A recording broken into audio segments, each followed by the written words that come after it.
So hello everyone, this is me Lyan C, Baril, a student nurse from Visayas State University.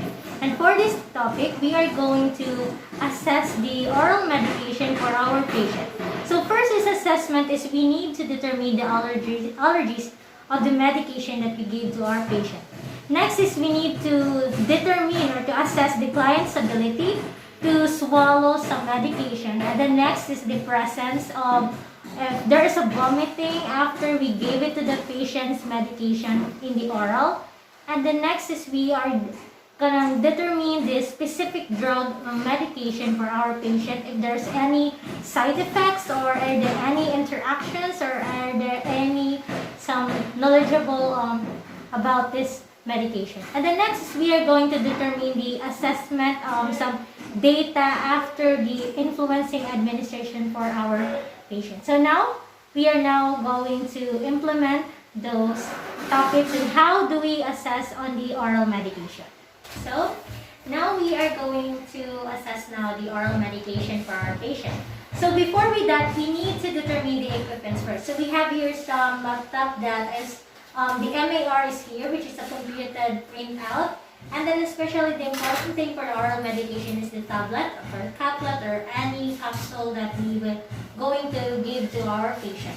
And then also lagayan ng tablet and then the glass, which is very important thing after our patient drink the tablet. And then next is the hand sanitizers or the alcohol that we are going to, and then the gloves. Yes, the pair of gloves, and then the very important thing is the medical tray, because this is where we are going to put the equipment here. So now, how do we implement or how do we prepare for our patient's oral medication? So this is it. So good morning, sir. morning nurse. Sir, I am here kanang hatag nimo og tambal, sir. Okay ra nimo?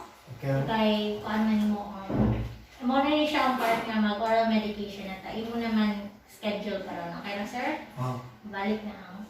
Okay, sir. So mag-kuan lang gyapon ko sa imong name, sir. Imong name? Rocile, Rejie, Ompoy. Can you spell out for me, sir? Rocile,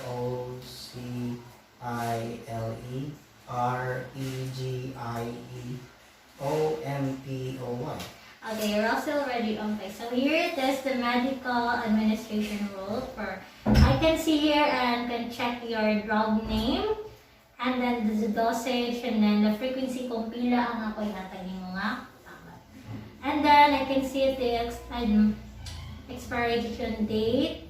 So para ma-administer na ako ang imong kuan. So, mubalik na ko, sir, and then I'm gonna get the medication that we had. Alright? Okay.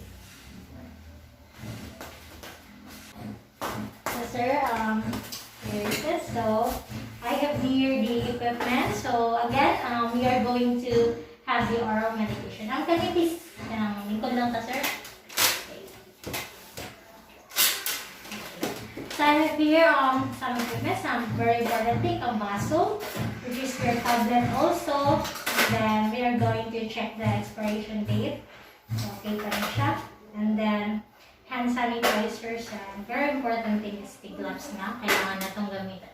So now, what is oral medication? So oral medication is just we are going that our patient's tablet is that we are going to swallow it through by just drinking some water. So that is it. So first is the hand sanitizers first. Okay. Tayo buko, sir. Okay.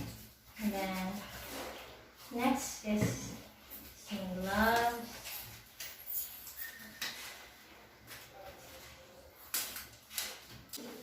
Alright, so sa pag-open na to sa tambal, dapat naka-open siya linani. Okay. And then, iwan. Isa na to i-butang sa mare. So, dapat open siya yan.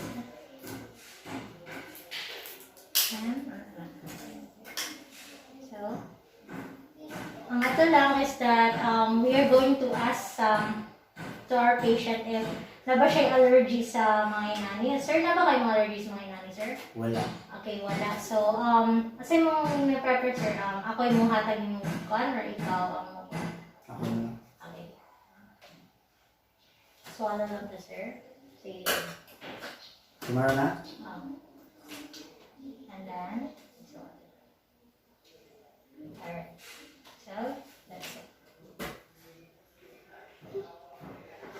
So, alright. So, tambal sa ato pasyente is na sa there sa oral, and then we are going to wait some 12 hours our patient until nga makaan siya.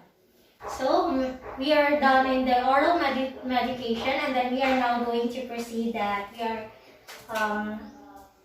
check the narcotic here in the MAR. Na humana nga to pasyente o inom. So, that's it. So, okay, sir, so thank you sa pag-cooperate for taking the oral medication.